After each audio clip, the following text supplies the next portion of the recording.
This is the TSOM Broadcast Network, broadcasting worldwide on broadcast affiliates and satellite program providers, including CNN Broadcast Network, Sirius Satellite Network, Star Media, Good News Radio Network, Angel Broadcast Network, Wiki Broadcast Network, and WPBN TV. For more information on the TSOM Broadcast Network, visit us at www.xzbn.net.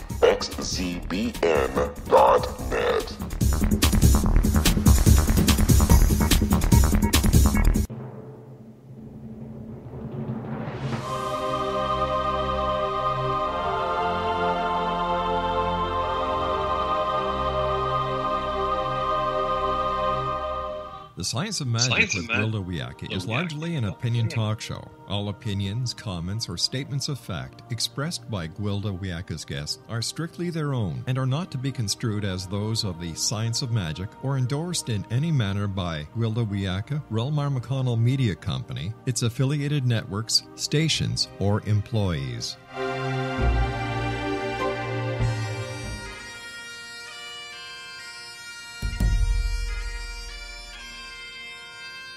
Welcome to the Science of Magic with Gwilda Wiyaka, a program dedicated to uncovering the unified nature of reality and humanity's ever-evolving place as truly galactic beings. For more information on the Science of Magic with Gwilda Wiyaka, visit us online at www.thescienceofmagic.net.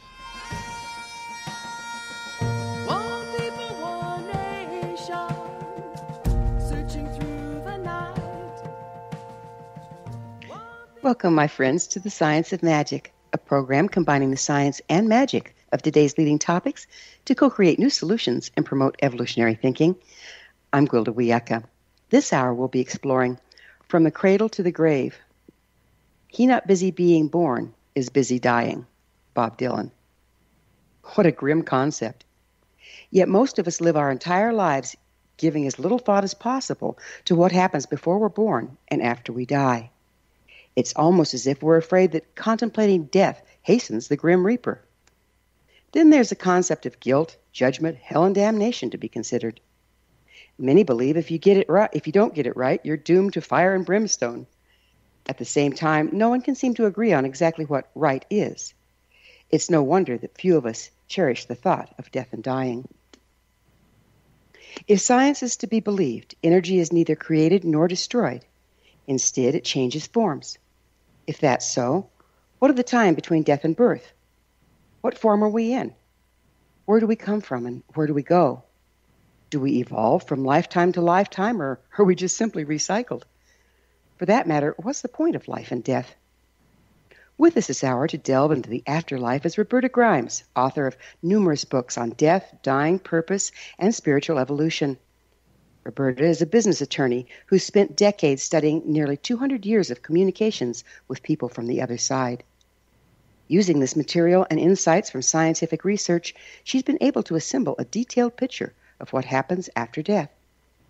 Having majored in religion at Smith College and extensively studied the Bible, she's learned that Jesus spoke about God, reality, death, afterlife, and the meaning and purpose of human life.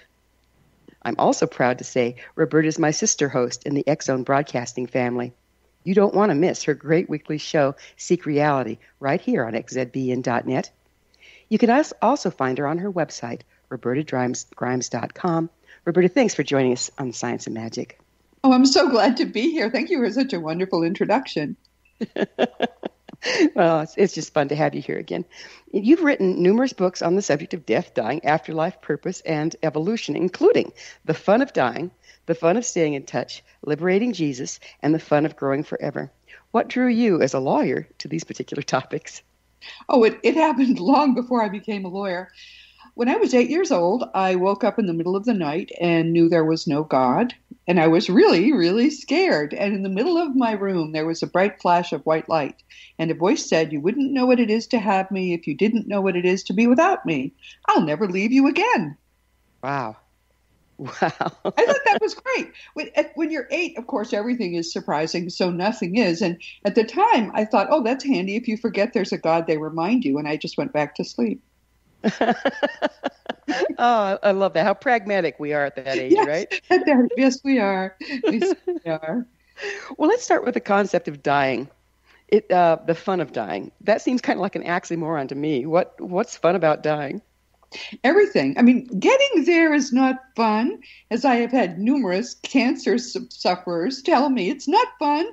But once you get to the point where you're about to die, it becomes amazing and beautiful and fun.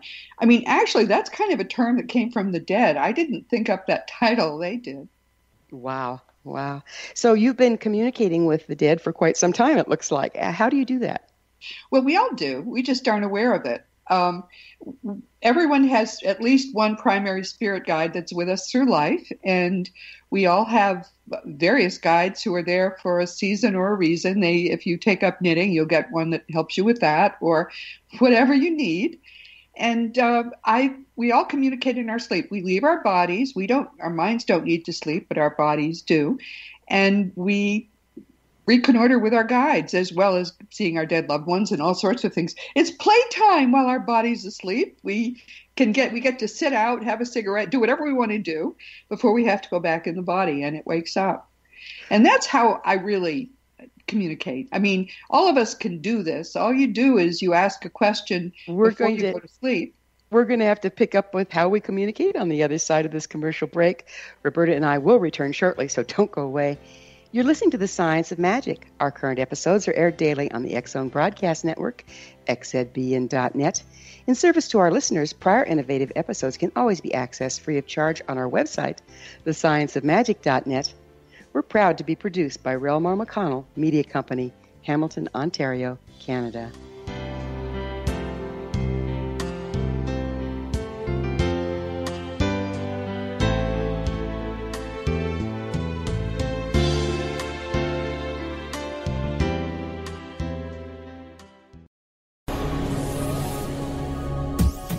This is the X-Zone Broadcast Network, broadcasting worldwide on broadcast affiliates and satellite program providers, including CNN Broadcast Network, Sirius Satellite Network, Star Media, Good News Radio Network, Angel Broadcast Network, Wiki Broadcast Network, and WPBN TV. For more information on the X-Zone Broadcast Network, visit us at www.xzbn.net.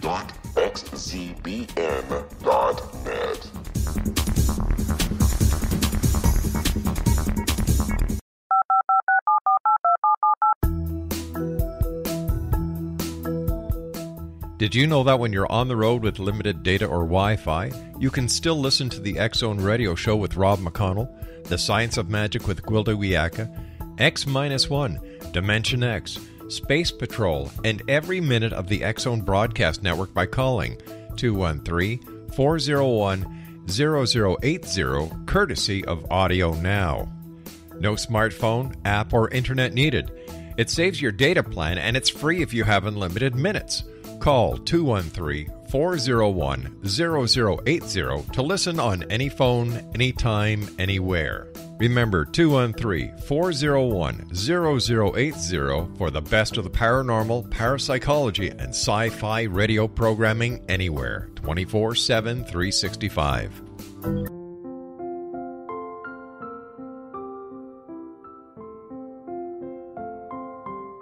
I am Dr. Carl O'Helvey, founder, president of a new cancer foundation focusing on evidence-based physical, mental, and spiritual interventions, including natural cancer cures, prayer, meditation, affirmations, nutrition, and other related holistic cancer prevention and cure modalities. These are used in cancer education, research, and financing care. I ask for your help to continue this important work by donating at www.holisticcancerfoundation.com.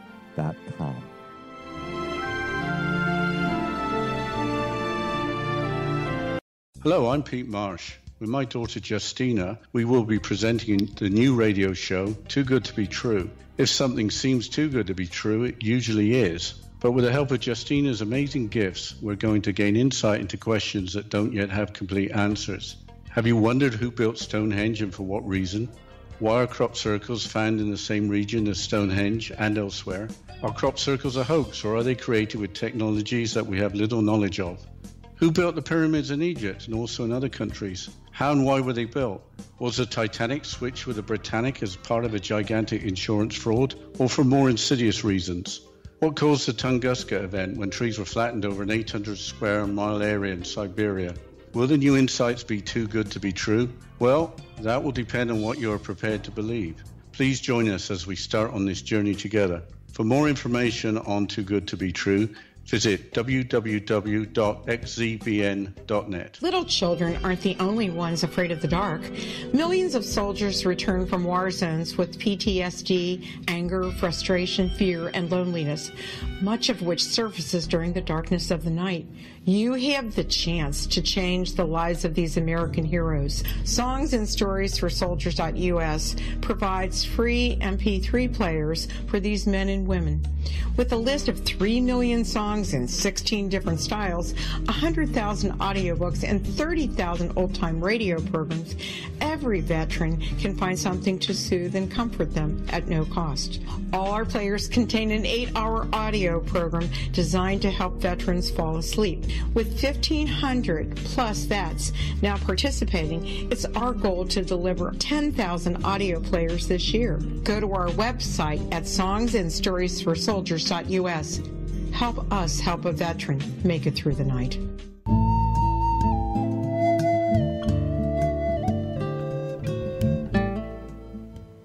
Welcome back. This is The Science of Magic, dedicated to unification and evolution of consciousness.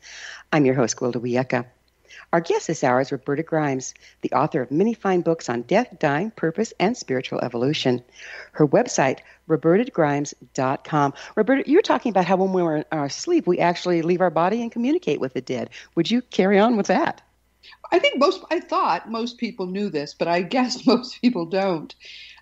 We all are astral travelers. We all have primary and secondary guides, and that's just normal. If you ask a question before you go to sleep and then pay attention to what's in your mind first thing in the morning, you'll very often get an answer to, may not be the answer you want, but you'll often get an answer to your question. But there's amnesia for these meetings, and you only remember the things that your guides think you should remember. Why do you think so many people are afraid of dying? Because it's something we still don't know about officially. I mean, right now there's a war going on between science and religion, and we're stuck in the middle. Science is atheistic by definition, and they think that means that there can't be an afterlife. A plus B does not equal C in this case. In point of fact, there's nothing about the afterlife that is religious. It's a factual situation. Really has nothing to do with religions. But so science makes us afraid of death because they tell us there can't be anything after death. And religions make us afraid of death because they tell us it's all bad, scary stuff unless you follow their particular religion. And when there are more than 40,000 denominations of Christianity alone, I mean, hundreds of thousands of religious options, how do you have to guess the right one? Or are you probably going to hell? I mean, what a way to live. Yeah, like I said, if nobody can agree on what's right, it's no wonder we're half afraid of leaving, Did I follow the right path here? Exactly. Yeah, Roberta, I help people cross quite frequently in my line of work. And the ones that seem to suffer the most and are the most terrified are the ones that do not believe in God or an afterlife. Why do you suppose that is? Well, because they think that they're going to, they fight death. But, some people in hospices actually say that the ones that are most upset and worried are the Christians because they're sure they weren't good enough. I mean, until you know what the truth is, you really cannot even fathom what's going on. And then you find out, and it's all much more glorious than anybody has ever helped you see. And yet it's so obvious. That's the first thing people realize. They've known it all along on a deep level because it's true. And everyone's come and gone many times to a life on Earth. Well, you think about it. We spend a third of our time sleeping. What percentage of our time do we spend out of body between lifetimes? Here's the trick. This is a trick question, although you don't realize it, because there is no time, in fact. In the afterlife, which is real life, there is no time. Time is an artifact of this material universe and apparently nowhere else. And this universe, as scientists know, is less than 5% of what exists. So we spend eternity outside of our bodies, but occasionally we will come in. It's like I tell people, think of it like a bad afternoon in the gym. You're working on your spiritual muscles. You're trying to get strong spiritually, and there's no way to do that there because there's nothing to push against. Perfection does not help you strengthen anything. So we come here to get fit. And that's why bad things happen to us. We planned those things so that there'd be a way for us to use them to grow spiritually. But if we're in perfection... Reality is so different, Gwilda. It's hard for people to fathom how different it is from what they've been taught to believe. If we're in perfection, why do we need strengthening? Because we want to grow. Think of a TV set in your room and all the hundreds of channels on your TV set. Right now, we're most of us that are at a fairly low channel. That's the highest we can go in the afterlife. But there are very much higher channels, and it's much more fun the higher you go. And when we are there, we begin to crave spiritual growth so we can go higher, as you have never imagined craving anything. And eventually we crave it so much that we say, oh, I guess I got to go to the gym because here's where we grow spiritually, not there. And so we do. You know, you say that this reality is not the only reality. Would you go into that a little bit for us? We don't even know how many realities there are. But in point of fact, if you think of the reality we understand as all those many channels, the universe, the entire material universe is at a relatively low vibration. It may be the lowest or maybe not quite the lowest. And we have to lower our personal vibrations quite a bit. Everything is energy, right? There's nothing that's physical. Even scientists know that at this point. So this is a low vibratory level. Above us are, for all we know, hundreds of vibratory levels. And each one is as big as the universe. And some of them part of it is our own afterlife, but there's so much more. It's just impossible to grasp. Some of them are where the little green men come from, because gray men, whatever color the little men are, and for them, they live in what seems to be a spiritual universe that's different from ours, and they can lower the vibration enough to come to ours. It's so complex. It's very difficult for us to understand, although we can see that exists. It's just that we can't really see the details, not yet. Well, it seems fairly logical, the way you're putting it, that it's just all a matter of frequency, because, I can't see a radio wave, but I can certainly tune into it on my radio. Is it something like that? The easiest way to think of it is literally to think of that TV, because right now it's tuned to this. For each person listening, your mind is that TV, and it's tuned to this level of reality and to that body on this level of reality. When you die, all that happens is that TV, which is your mind, tunes to a slightly higher channel, and it picks up a whole new solid-seeming reality in exactly the same place, just as your TV does. Which brings me to, what can you tell us about consciousness and death? Consciousness is best... The person who said it best is Professor Max Planck, who won the 1918 Nobel Prize in physics as the father of quantum mechanics. And he understood that what he had found was the fact that consciousness is the base of everything. As he said, we can't get behind consciousness. Everything that we regard as existing postulates consciousness. Well, that's a big thing, right? I mean, that's saying the universe comes from our minds. What we've come to understand is that there is a great eternal mind, an infinitely powerful energy, and that's the only thing that exists. And each of our minds is part of that eternal mind. So I take it doesn't have so much to do with the brain. No, the brain is a two-way radio in the head of a meat robot. That's really all it is. I love it. I've always suspected such. Yes. Right. Yeah. No, it's true. And that's the frustrating thing, because scientists basically have been trapped by their own dogma of materiality. They know nothing's material now, but because they've got the dogma, and they've got the peer-reviewed journals, the university departments. If you want a career in physics, you better believe in the dogma. So they're looking for a source of consciousness in the brain, which is roughly the equivalent of looking for a source of your TV newsman inside your TV. It's the same thing.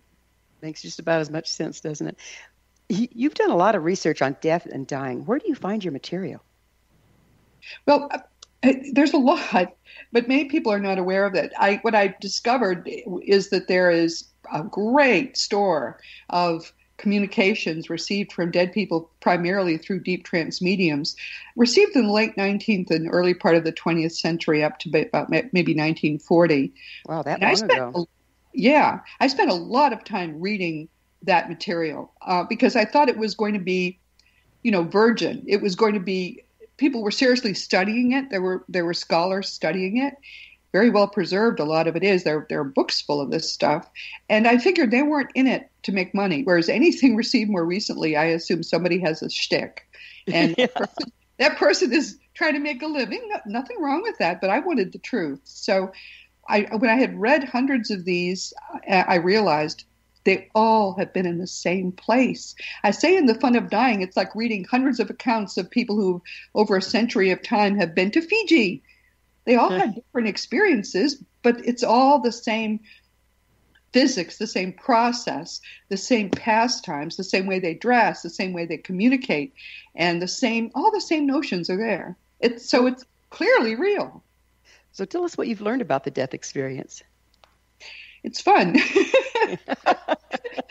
Here's the thing. Everybody has to get, the body has to weaken enough so that you can leave it, because otherwise it's very resistant to separating out. And what you're built like a Matryoshka doll, basically. All these energy bodies, and the outer couple are going to stay here, but the inner ones are going to leave your body, and they don't want to do that. So you have to weaken the body. That part is not fun. If you can manage to die in your sleep or die in a head-on collision or something, it's much easier than if you have to be weakened slowly. But when it's actually time to die, there's no pain, there's no fear. Everybody is you start to see people that you used to think were dead, loved ones, sometimes pets, in the room, and you're communicating with them with your mind, and you sort of know, you don't really know where you're going, but you know it's going to be good because here they are and they look great. And then when you leave your body, you can sort of feel it. People who've been awake during this process have told us later they could feel it withdrawing from their extremities into their chest, and then it leaves, and people sometimes see it leave. It looks like a mist, a gray mist above the body. Then it disappears, the mist does. What happens is it's rapidly raising its vibration to the point where human beings can't see it with our physical eyes, and it forms then into a whole body, which is naked, which is, oh my goodness, I'm naked. And so then immediately your mind clothes you, and you're solid, and you feel terrific. That's why it's a scary time. People have to be careful when they're first aware that they're out of their body and there's their deathbed, because people around your deathbed are going to be upset. Once that silver cord that attached you during your lifetime and let you do the astral traveling, once that breaks, your body's dead. And people will be upset. If you lower your vibration enough to communicate with them, they still won't be able to communicate with you, but you'll stop seeing the people who've come for you. That's how we make ghosts. And yes, ghosts are real, and they many times have no idea that they're dead because time doesn't exist for them. Yeah, that is the pitfall, isn't it? Is if you get interrupted in the process, you don't continue walking the stairway to heaven, if you will. You don't continue that raise up through the frequency, and you can get stuck here. Absolutely. What do we do about that? Well, there's rescues going on all the time. There are people on Earth who do rescue work. I've been taken through rescuing a woman who died in 1780, I think it was, and had no idea she was dead. It was an amazing experience. And I said, how often do you think I should try to do this? He said, all the time. There are so many people who need to be rescued.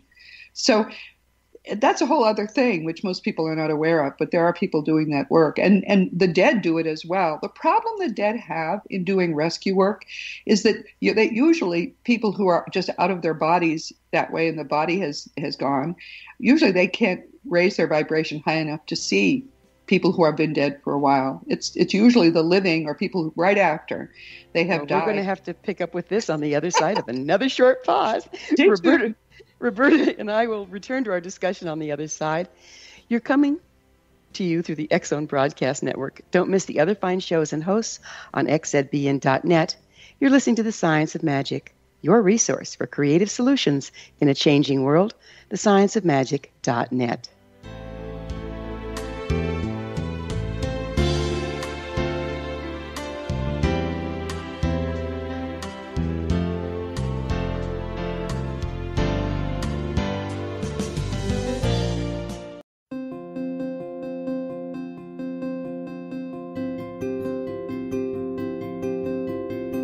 Dreams are our personal gateways into infinite wisdom. Don't miss shamanic counselor and indigenously trained dream decoder Sandra Corcoran's inspiring book, Shamanic Awakening Between the Dark and the Daylight.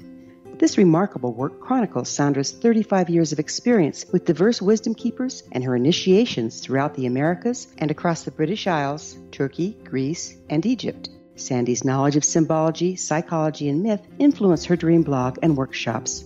Sandy offers private tarot readings, international journeys, a meditative CD, as well as her book, Shamanic Awakening, to encourage you as you navigate this earth walk, creating a deeper connection to yourself and all that is. Find this and more at Sandy's website, starwalkervisions.com.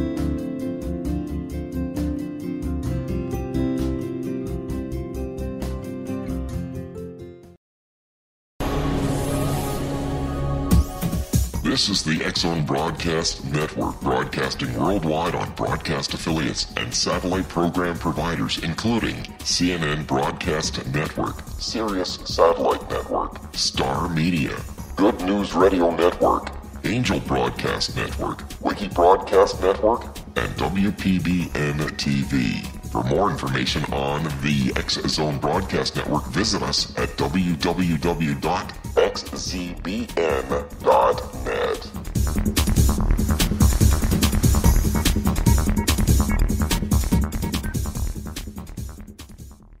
How would you like to be able to read other people's minds? Well, the next best thing is here. When you know how to read a person's name, you know how the person thinks, feels, and behaves. Each letter in our name holds a key to unlock our true essence. Our name contains both our gifts and challenges in this lifetime. Mnemology science discovers personality secrets hidden in the placement of the letters of our names, including the first and last impression people remember about us. Sharon shows us how to interpret the arrangement of letters as outlined in her book, Know the Name, Know the Person. Sharon Lynn Wyeth created mnemology science after 18 years of research and testing her theories, and has supported thousands of people around the world in understanding themselves and others better. You'll enjoy Sharon's unique teachings as she shares her system to learn the gifts behind your given birth name. Even if you don't like your birth name, there are jewels in this book. If you're thinking of changing your name, ready to name your child, or wanting to get along better with others, this is the book for you. If you'd like to improve your relationships and change your life for the better, get the book today, Know the Name, Know the Person, or visit www.knowthename.com. That's www.knowthename.com.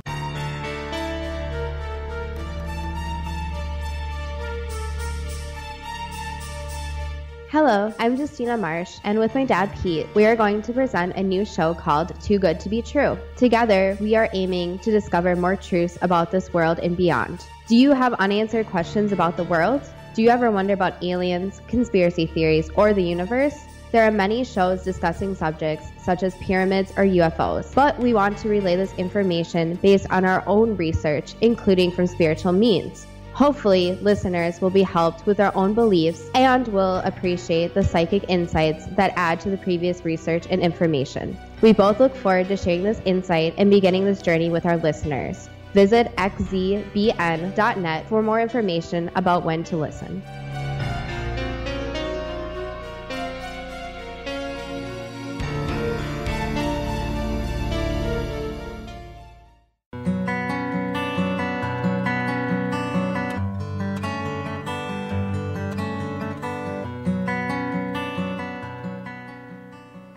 Welcome back. This is The Science of Magic, a place where magic and science come together to promote enlightenment. I'm your host, Gwilda Wiyaka. Our guest this hour is Roberta Grimes. She's an amazing author and the host of Seek Reality Radio, heard right here on xzbn.net. Roberta's website is robertagrimes.com. Roberta, we were talking about what shamanically we speak of as psychopump work. In other words, helping the dead to cross. What are the pitfalls of engaging in that work? To tell you the truth, I don't know, because it's an area where I am not expert. You would be much more expert than I. When I was taken through doing it, it was with Bruce Moen, who had been one of Bob Monroe's original explorers at the Monroe Institute. And he made it very safe and fun. So I'm not sure. Can people get stuck out of their bodies in some way if they do that? I have no idea. Yeah, it's interesting. There's lots of different schools of thought, but I think the strongest school of thought is if you get your frequency up high enough to help a person cross, it's real tempting to cross with them. Well, that's true. That's true. Yeah. But if people understand that our lives are planned, we planned them with the help of our guides, and we will be really annoyed with ourselves if we don't live out that whole life plan. Even though there are many times in our lives we'll say, I never would have planned this. I just want to go home. And I hear people all the time saying that to me. But yeah, you did. And don't short circuit it, because what you get out of this is the greatest gift you can possibly get. And that's the gift of greater seeing, greater vision, greater ability to enjoy what is the ultimate pleasure. And that's being dead. Mm-hmm. What is the after death life like? It looks like Earth on the levels where we enter. We traditionally talk of 7 levels, but there probably are infinite levels. They're sort of grouped into these 7. The lowest being what Jesus called the outer darkness, where there's wailing and gnashing of teeth. And then above it is level 2, which is kind of a recovery level. Purgatory, some people say. The levels above that are levels 3 through 5, which we call the Summerland. And they look just like Earth, only gorgeous. There's no decay, nothing, no leaf ever falls.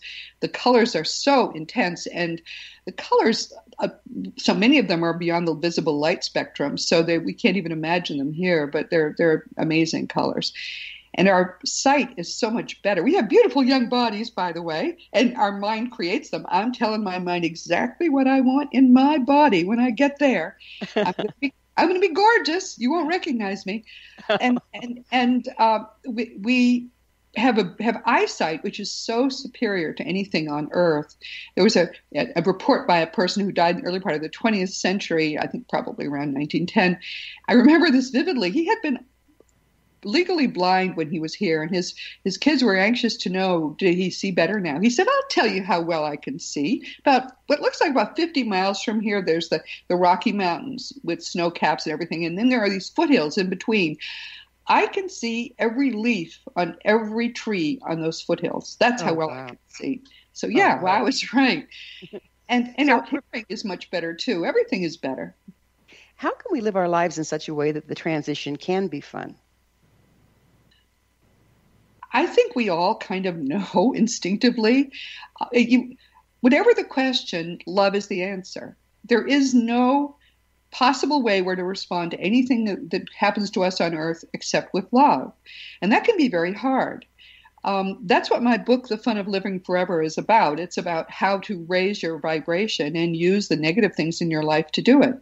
It's based in the teachings of Jesus, but people who are not religious can read it because it's not religious. And on the other hand, people who are religious can read it because, Jesus, this is exactly what Jesus was talking about in the Gospels. People just haven't known until recently that he had the things he said actually were significant, and we can use them to construct what is the easiest method to raise your vibration that exists.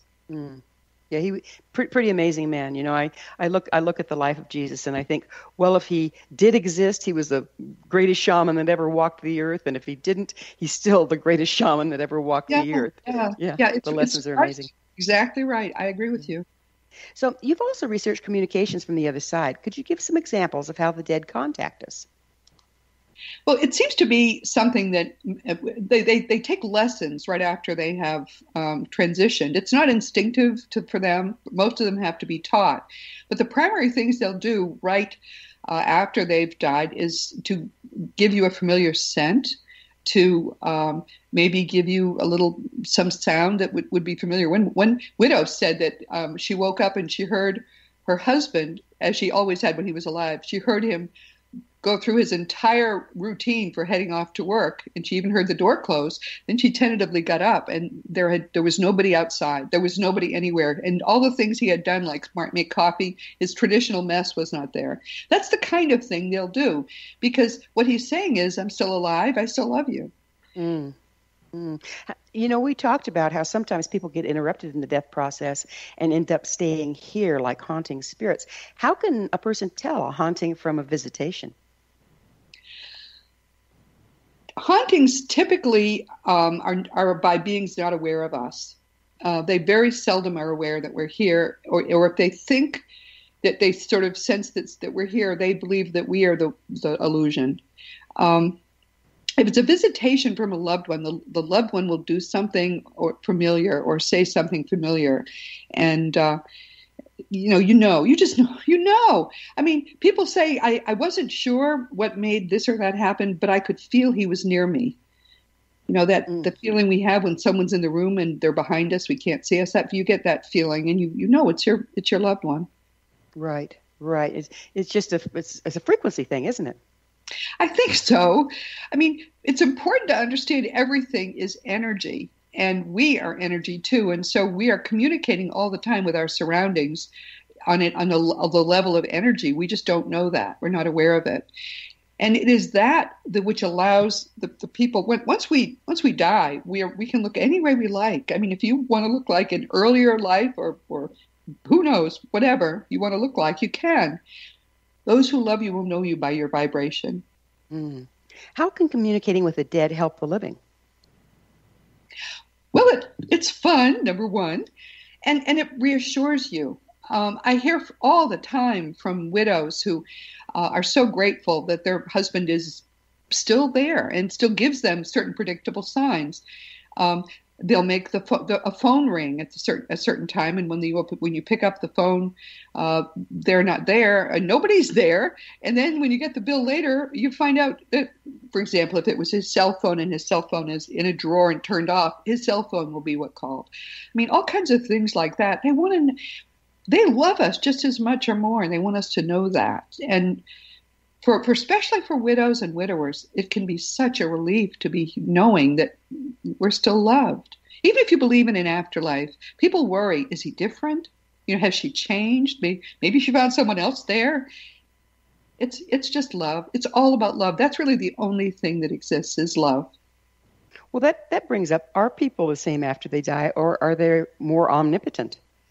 That's a great question, actually. In some ways, they're more omnipotent. We have a very powerful, very much larger mind than we think. We think that between 10 and 20% is all we can access from here. It's like we strip down to the shorts and a T-shirt to go to the gym, strip down to a smaller version of our mind. And we do resume that.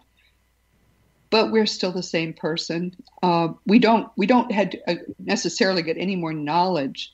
I mean, we don't become wiser. We just become expanded in some sense as the person that we still are.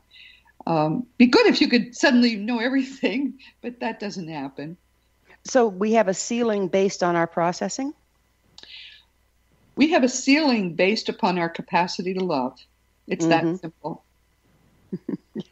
Yeah, I think that's about the same thing, isn't it? Yeah, that's what it is. And that ceiling, by the way, we can raise to an infinite degree. We just have to become PhDs in love, which starts at the point of saying you'd have to love everyone equally. That's the starting point. From there, you can go to an infinite height. We don't know how high it goes. Can we trust what the dead say as higher truth, or is it no more accurate than when they were alive? So say, for instance, how do you know you're talking to someone that's crossed, dropped their robes, and attained more love, or someone that didn't make it across? You know, just because they're dead doesn't mean they're smart. One of the things that I fight against is very often people will take what the dead say as true. They don't know what's above them. That's one of the problems we have. So they'll give you things as if, because it's what they think, and I'm dead, I must know, so therefore this is what I think. Not true. One of the best communicators in recent years is Mikey Morgan. His book is Flying High in Spirit, a young snowboarder's account of his ride through heaven. He was someone who became almost a perfected being in the 1600s, and he wanted to communicate with us. So the only way he could do it was to take a brief Earth lifetime, and he died when he was 20 in 2007. And he began to communicate first with his mother, who said she never would have signed up for this, and then through her. And that's how his book was written. And it's the most accurate account I've ever found by a dead person. It includes things that we really haven't known before. But he's a sixth level being. He's almost at the level of the source. So it's not surprising he knows all that stuff. Most of the others do not. And I know there are some popular accounts out that are different from what Mikey says. What Mikey's saying is the truth. So that's a really important point that I don't hear often enough, is that just because they're dead doesn't mean they're smart. Absolutely. So we're still talking about someone about their opinion rather than ultimate truth. Yes.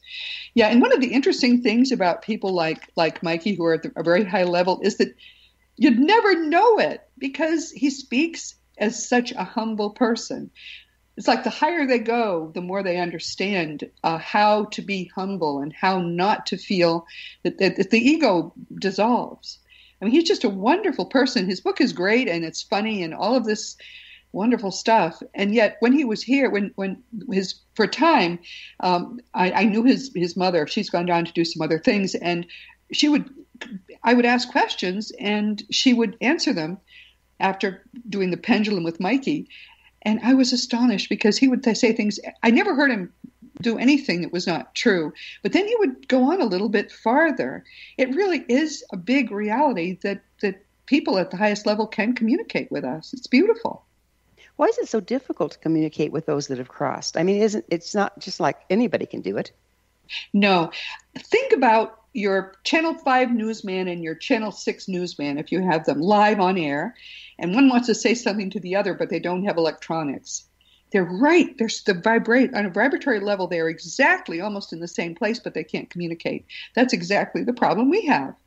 Because even though they can lower their vibration to ours, the fact that we are energy beings and they're energy beings makes it very hard to communicate. We have to literally be able to almost do a mind meld to do it. So a mind meld, but the frequency is off, right? It's always off. Now, people can train themselves to communicate. The best mediums are actually communicating with the dead directly. Telepathy. We're going to talk about how we can develop that as individuals on the other side of a break. Roberta and I will be back shortly, so don't leave us now.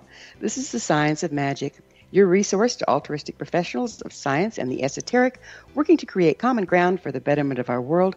Join our email family to receive our amazing topic-driven episode collections at thescienceofmagic.net. Also, email me at info@thescienceofmagic.net.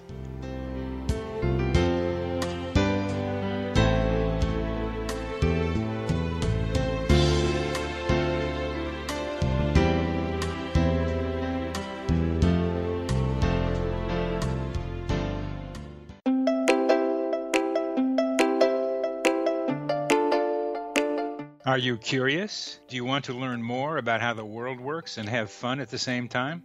Study coincidences with me, Dr. Bernie Beitman, MD, on my Connecting with Coincidence radio show, here on the XZBN network.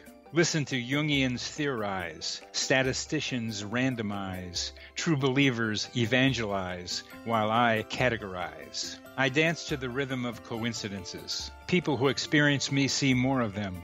Maybe something on the show matches a thought in your mind. Let us know. Expand your mind to the weirdness happening around you. Synchronicity spoken here, there, and everywhere.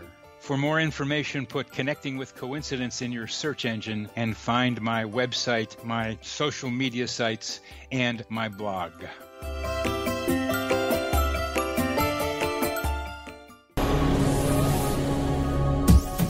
This is the TSOM Broadcast Network, broadcasting worldwide on broadcast affiliates and satellite program providers, including CNN Broadcast Network, Sirius Satellite Network, Star Media, Good News Radio Network, Angel Broadcast Network, Wiki Broadcast Network, and WPBN TV. For more information on the TSOM Broadcast Network, visit us at www.xzbn.net.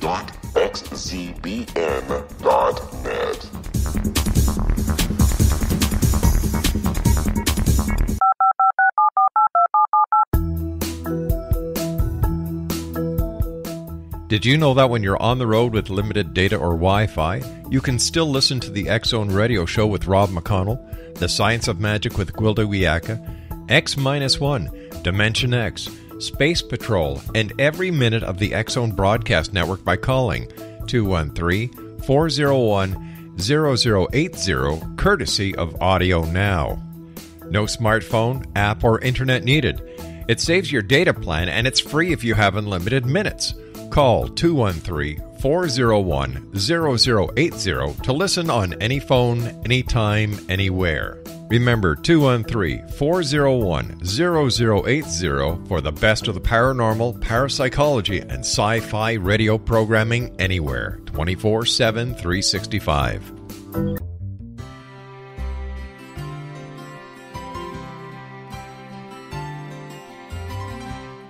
True healing must address 4 levels: physical, emotional, mental, and spiritual, for us to live joyful and productive lives. We tend to treat 3 of the 4, leaving the spiritual languishing. If you're tired of the same dysfunctional patterns cropping up in your life, Soul Balancing is for you. Trixie Phelps, owner and founder of Soul Balancing, is a naturally gifted energy healer trained in numerous esoteric forms, including shamanism. Trixie has created a powerful modality that safely and effectively clears your energetic field. A soul balancing session can remove interference, heal trauma, and restore your hope. Contact Trixie for a life-changing long-distance session today, www.soulbalancing.world.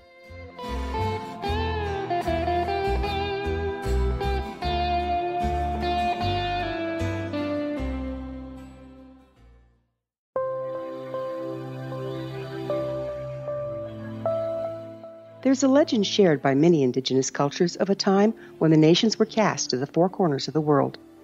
Each nation was given a body of sacred knowledge that held a different portion of the truth to preserve. True reality could not be known until all the nations reunited, combining the information. If a single one was missing, the world could not be reborn and darkness would prevail. The Science of Magic Radio is dedicated to reuniting the sacred knowledge. With the understanding, none of us has all the answers, but together we can open new perceptions and possibilities. Through our combined vision, the world can be reborn into a place where darkness no longer prevails. Join me, Gwilda Wiyaka, and the Science of Magic daily on the X-Zone Broadcast Network, xzbn.net, or visit us at thescienceofmagic.net.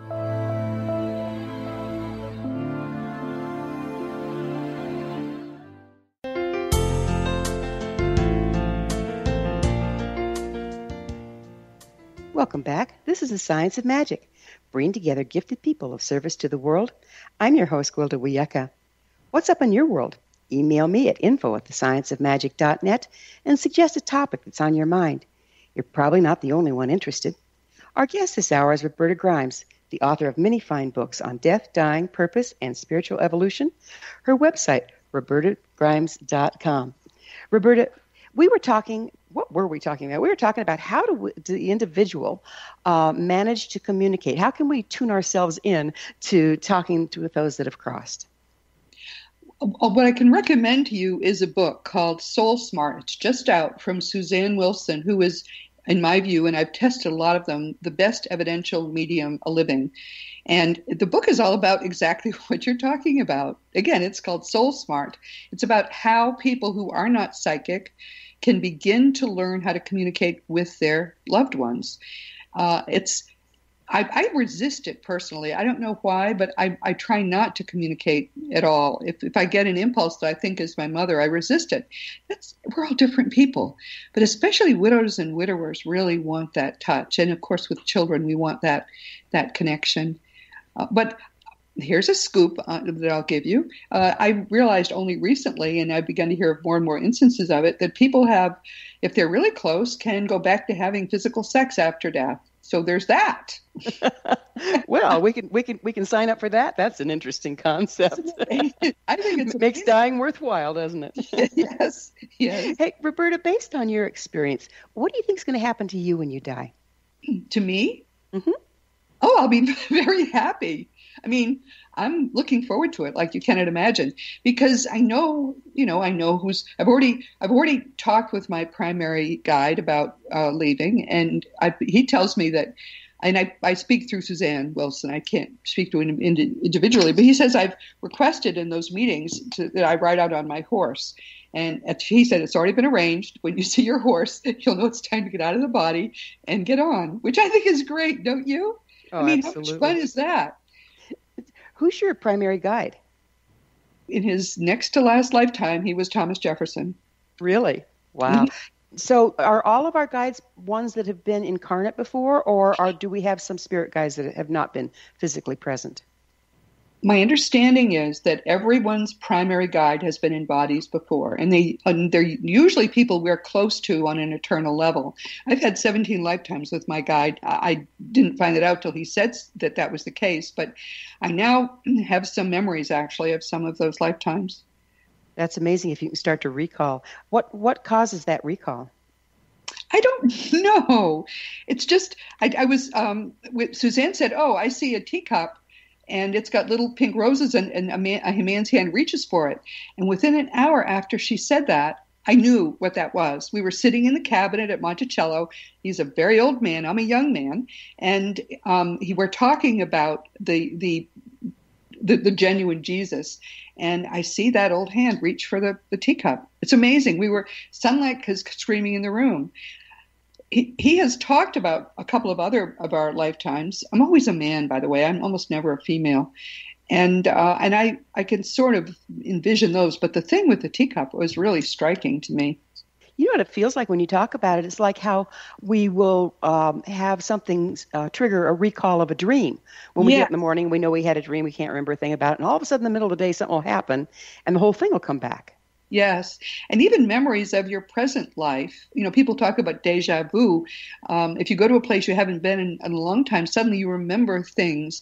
I'm working on a book now, and when I was looking for quotations, we lived a long time ago. We lived next to Dick Gregory and his family. And I found a quotation from Dick Gregory where he talked about something, and I realized that suddenly I could remember the whole morning when we were visiting and he was talking about it. But that's the kind of thing that happens where we have so many memories. I think of it as a guy with a green eye shade and a very bad filing system, and you ask him a question, and once in a while he can pull out the answers. Long, dusty, hanging, naked bulb, that kind of a situation in the attic of your brain. Yeah, that's about how my brain feels most of the time. Right. So how do we know it's time to reincarnate when we're in the afterlife? We crave it. Take every craving that you've ever had for food, for sex, for money, for whatever, and that it doesn't compare to the craving we begin to develop to grow spiritually. Because we see the more advanced beings, they can easily come lower, and we can't. And they teach us. They teach us in our lower levels, but we can't go higher, and we want to go higher. And from there, since there's no time, it looks like it's going to be just an afternoon in the gym. That's all. And I don't care. I'm going to make it as hard as possible because I really want to grow. And that's one reason people get themselves in trouble. They plan lifetimes that are too difficult. Yeah. Wish I'd have read the small print comes to mind, right? Exactly right. Exactly. As a lawyer, you'd understand that, right? Yes, totally. So, Roberta, do we have a choice in the matter of where, when, and how we reincarnate, or are we just kind of along for the ride? No, we have a choice. We meet with other people from our soul group, and we plan it all out with them. The people who will be significant, a spouse, a child. Sometimes, in my case, the people my birth family was not my soul group. Usually it is, because Thomas and I were working out work I was going to do at this time of my life. Basically, he's driving my train now. Everything I do is trying to complete work he wanted to get done when he was Thomas Jefferson, believe it or not. But you had to agree to that, or is that just the way it worked out? Sure, I was thrilled to agree because I'm very happy about it now. Yeah, according to him, I didn't have much more of my own work to do.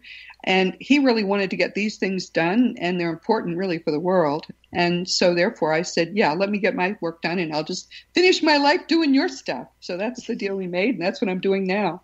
Here you are, huh? Yes. Why do we have amnesia when we're born? Why do we forget the afterlife?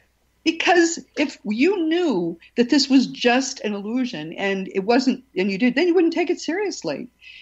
I mean, that's one of the reasons there's this peculiar math-based physics in this level of reality too, because your mind is so powerful, you wouldn't take anything seriously if you could easily use your mind to manipulate reality, which you could do without this different physics here, which exists nowhere else in all of reality. So how can we tell which is the illusion? Well, I think it's all illusion because in essence, the only thing that exists is mind. But this is the less real illusion, let's just say. The people who have been in both places and they're now in what we think of as the afterlife, which is really our main life, they tell us this is the illusion and that is more real. So I guess I take them at their word. But it's all illusion. Good point. Yeah, all illusionary. It's just a matter of translation, isn't it? Yes. Yeah. Your radio show is called Seek Reality. Why'd you choose that name? Thomas did. Aha. He's still driving, huh? He's completely driving my train. And there are days when I say, look, I want a break, but I never get one. Nothing about what we believe or see around us is real. Nothing that is being told to us by science or by our religions is real because they're just belief systems, both of them. So my feeling is we all ought to be finding out what the genuine truth is. There is a genuine truth, and it's possible to use aspects of science, aspects of religion, and mainly what the dead are telling us to put together that reality. And that's where I'm trying to do. Plus, it lets me have all kinds of interesting guests because there's so many ways to approach understanding all aspects of reality. I have a lot of fun with my guests. It's fun. So how do we know the dead are real, and how do you know that what Thomas is telling you is real if everything is an illusion? Everything is an illusion, but what's part of the what's the genuine part of the illusion and what's totally made up? I think that's what you're asking me. How would I know, for example, that he is the Thomas Jefferson who was a founding father and lived at Monticello? Well, there's actually a fun answer to that. He communicated through what is his name? The deep direct voice medium. I keep thinking Edgar Casey. That's not who it is. It doesn't matter. He communicated through him in 1960 when I was 14. So I'm sure he was bored out of his skull. So he tried communicating that way. And when I heard the voice, because I recorded this voice that came through, it was I knew that voice immediately. It was exactly the voice I remembered, this old version of Thomas Jefferson's voice. And when Suzanne heard it, she said, I didn't believe it was really Thomas Jefferson until I heard it. That's the same voice I'm hearing too. And she said, the way he is, because he doesn't want to talk about anything other than, spiritual advancements, saving the world, all of that stuff. She said, I wouldn't have believed it till I heard that. That's how I felt as well. But we have about a minute left. Would you mind telling us the most important thing you've learned about reality through your research in dead, dying, and beyond? The only thing that's real is love. And you, each person listening, you are a powerful, eternal being. You never began, you never will end, and you are infinitely loved. We cannot imagine how we are loved. Nothing ever can harm us. Every time I have you on the show, time has just gone way before we're out of amazing things Yes. to talk about. Not really the way. No, thank you so much for being with us once again, and hopefully we can do it again in the near future. Thank you, Gwilda. Have a lovely day. You too. Our guest this hour has been Roberta Grimes, the author of many fine books on death, dying, purpose, and spiritual evolution, and the host of Seek Reality radio show, heard right here on xzbn.net. Her website is robertagrimes.com. And you don't want to miss the other fine shows on xzbn.net. There's a whole gang of them to choose from. This has been The Science of Magic. Join our email family to be the first to receive our thought-provoking, topic-driven episode collections at thescienceofmagic.net. Until next time, dear ones, may you be blessed with knowledge and comforted with love. as you live a life to die for.